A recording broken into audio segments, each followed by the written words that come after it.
One moment changed everything. She was standing there in handcuffs, tears sliding down her cheeks, wearing the same green dress she'd worn the night he proposed. The judge slammed his gavel and the whole courtroom went silent. Nobody expected the maid to be the one who exposed her. Nobody expected the truth to come out this way. What this fiancé had been hiding for 2 years was about to destroy everything. And the man who loved her had no idea it was coming. Hey friends, welcome back. Before we begin, tell me, where are you watching from today? Which country do you belong to? Drop it in the comments. I love seeing where you all are from. Today's story is one of the most emotional, twist-filled stories I've ever shared with you. It's about love, betrayal, and one brave woman who risked everything to tell the truth. Trust me, you will not see this ending coming. Let's begin. She never imagined a maid's uniform would one day save a billionaire's life. Daniel Whitfield was 34 years old, and by every measure that mattered to the world, he had everything. He owned 3 companies. He had a penthouse in Manhattan and an estate in Connecticut with more rooms than he could count. He had a face that made magazine covers, and in 4 weeks, he was going to marry the woman of his dreams. Victoria Lane, 31, elegant, graceful, the kind of woman who walked into a room and made everyone stop talking. But Daniel Whitfield had not built his fortune by being careless. He had built it by paying attention to small things. And lately, small things about Victoria had started to bother him. Started with little moments. A phone she always angled away from him. A late-night call she took on the balcony, speaking in a hushed voice that didn't match the woman who laughed so easily at his jokes. A locked drawer in her office that she said held boring paperwork, but her hand trembled slightly whenever she mentioned it. Daniel told himself he was being paranoid. He told himself that after his father's death 2 years ago, he had grown suspicious of everyone, even the people who loved him. His father had warned him once before the cancer took him. Son, when you have money, people don't always love you. Sometimes they love what you can give them. Daniel had nodded back then, young and in love with the idea of love, and told himself his father was simply bitter from his own failed marriages.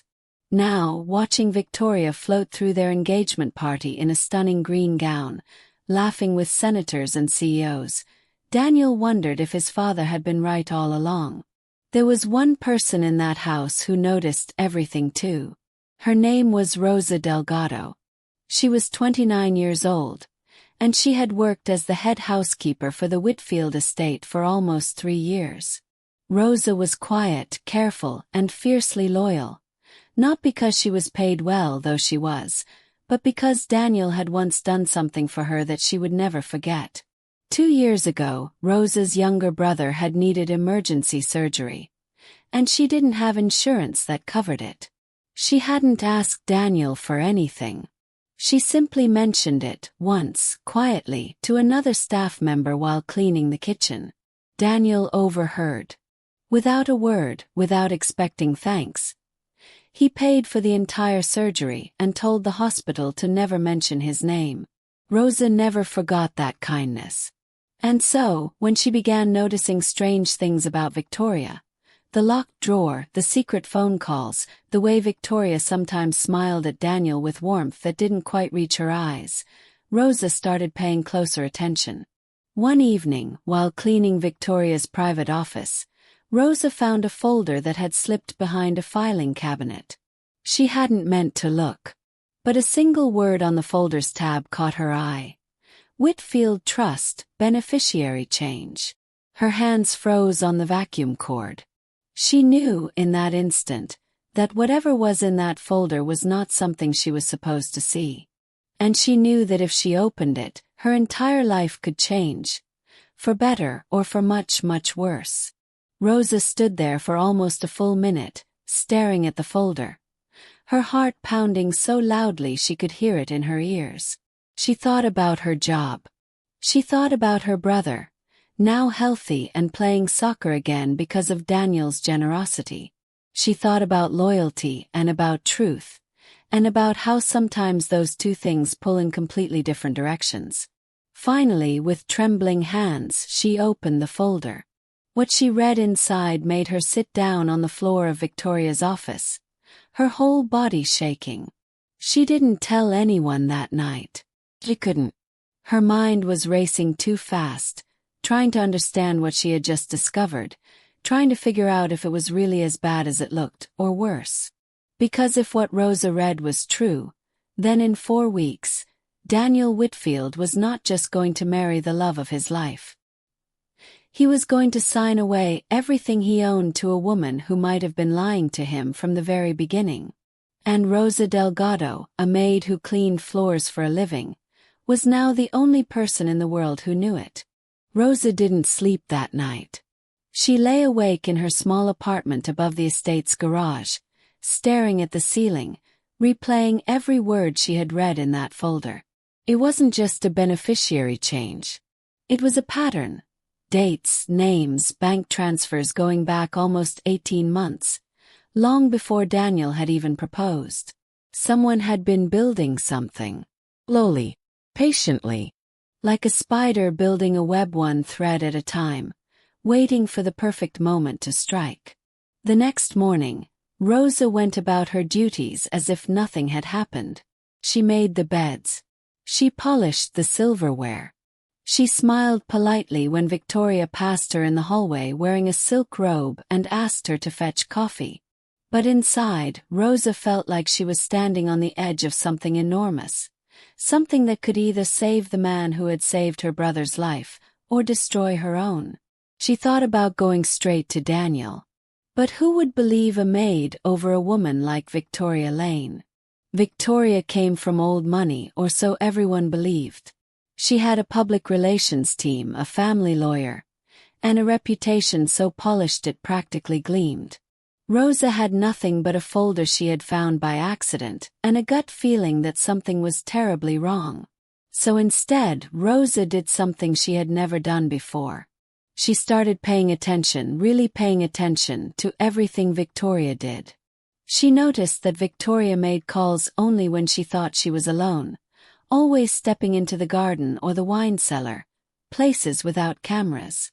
She noticed that Victoria had a second phone, hidden inside a shoebox at the back of her closet, one Rosa had glimpsed only once while dusting. She noticed that whenever Daniel mentioned his father's old business partner, a man named Richard Hale, Victoria's smile would tighten just slightly, just enough that only someone watching closely would catch it. Rosa began writing things down. Small details.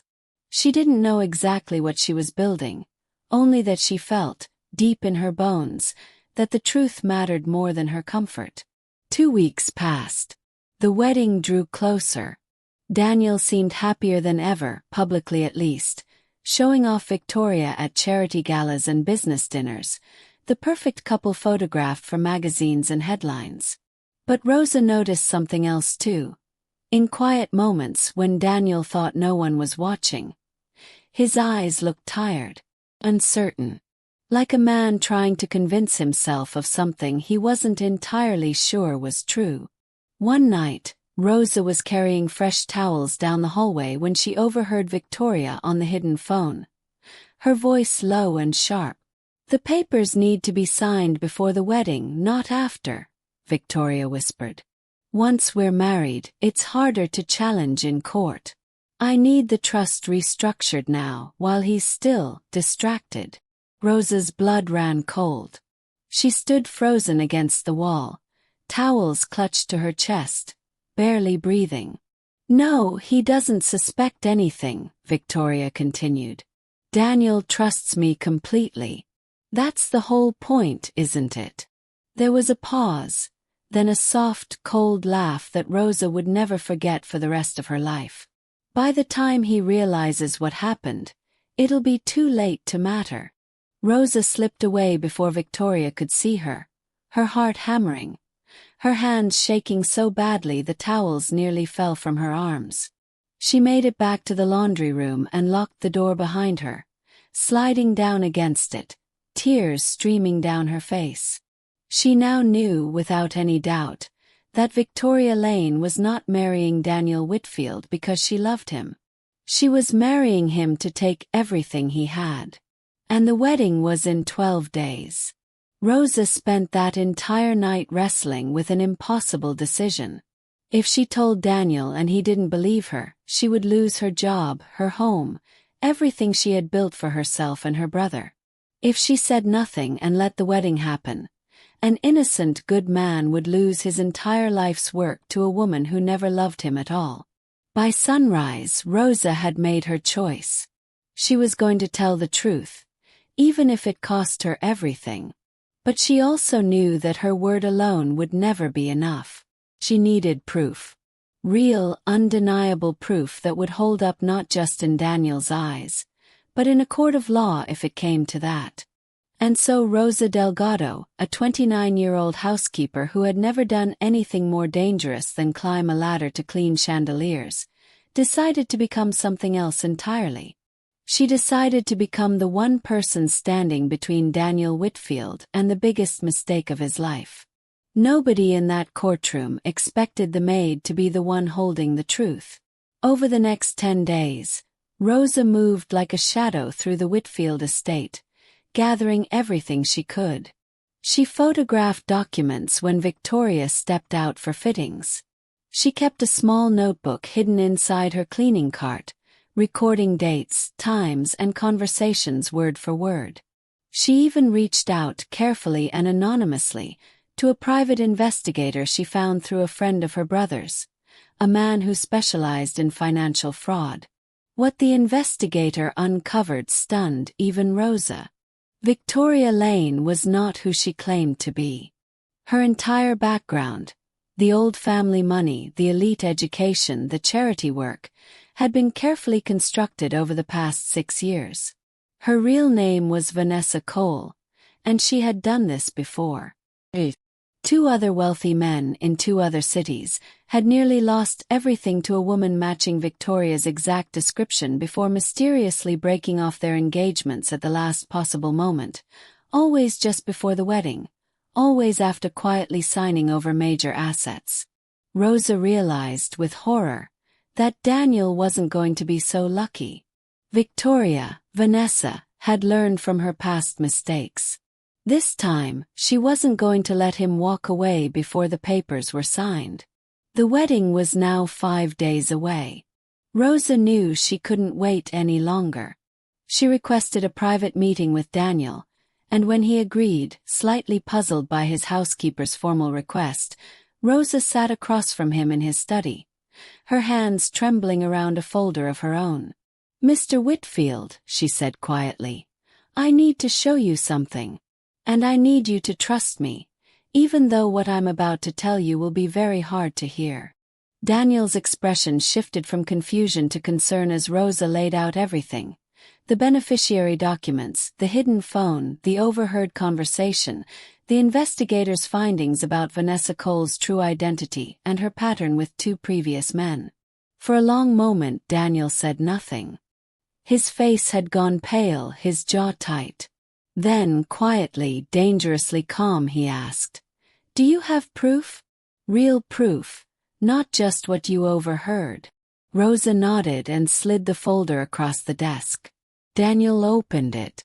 And as he read, page by page, Rosa watched 29 years of careful loyalty and 2 years of quiet friendship hang in the balance.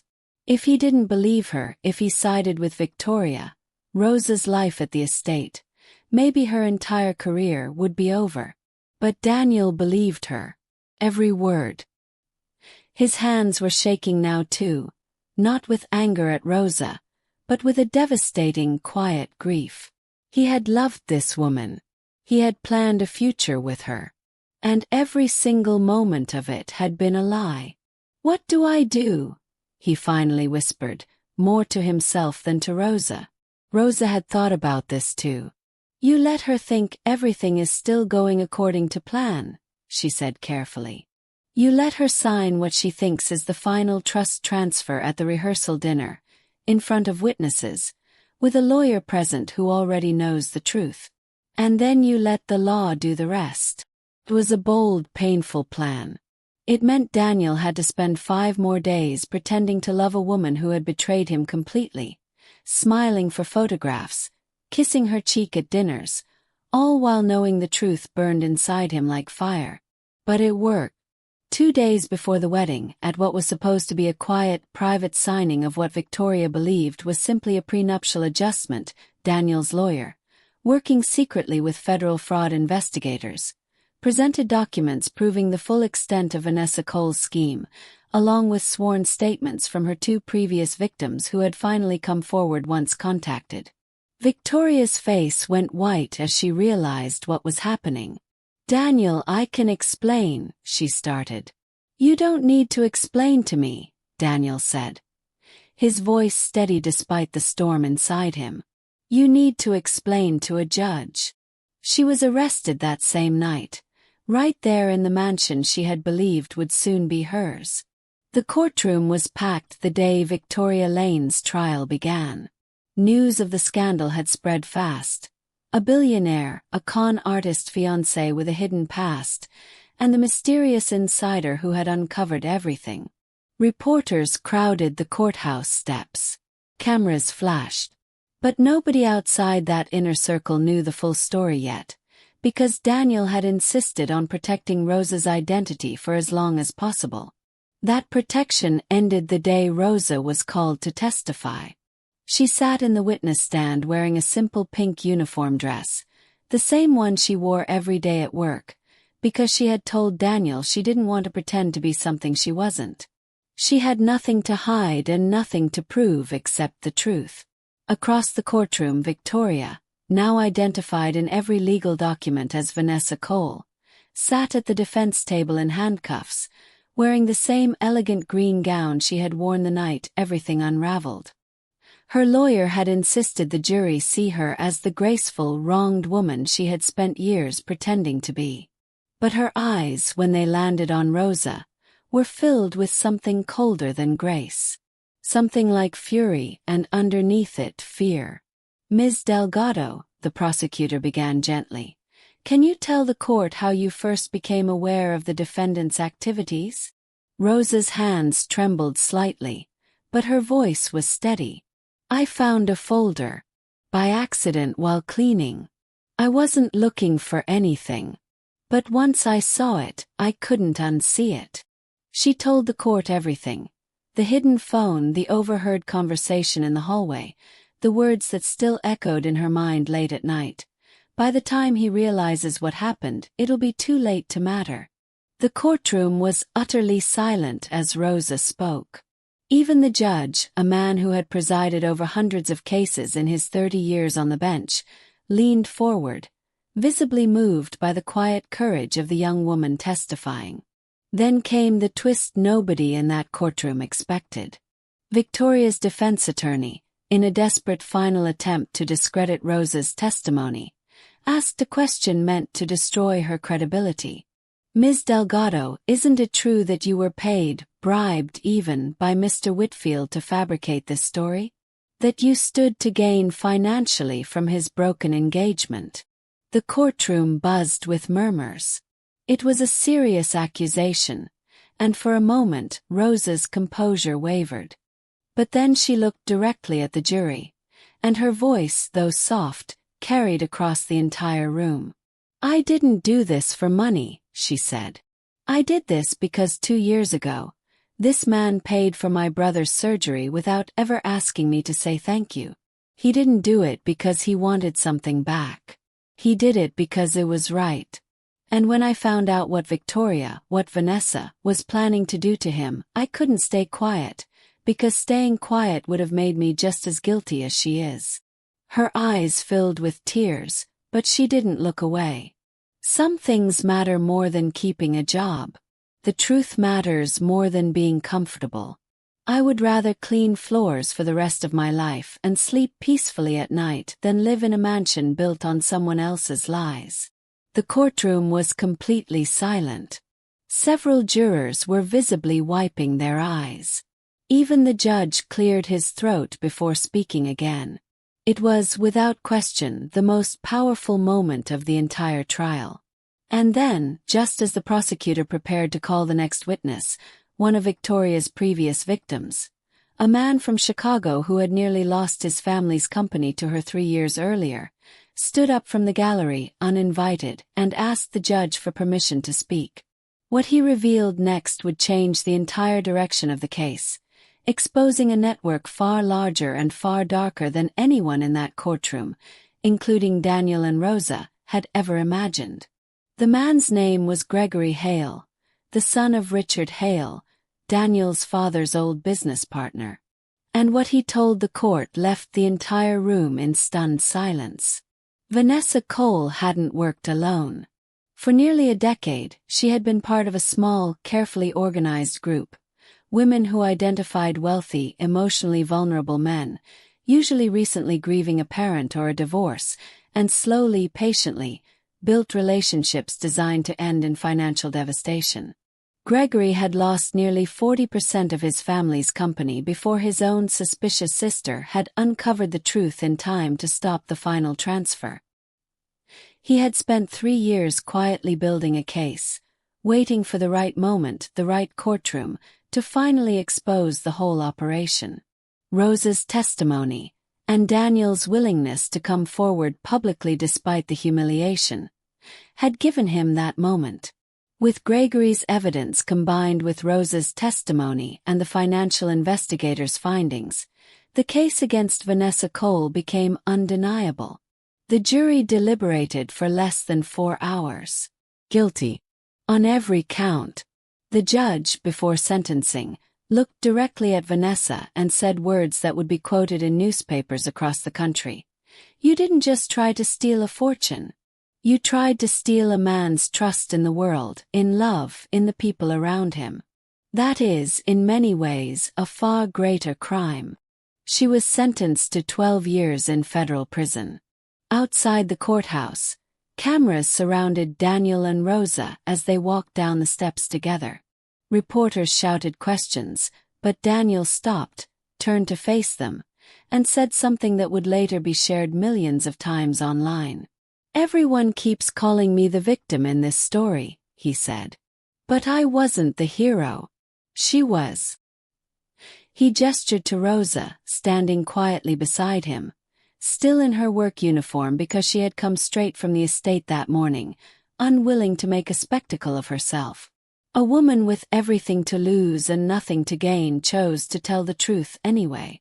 "That's not something money can buy. That's character. And it saved my life." Rosa, overwhelmed, could only whisper, "I just did what felt right."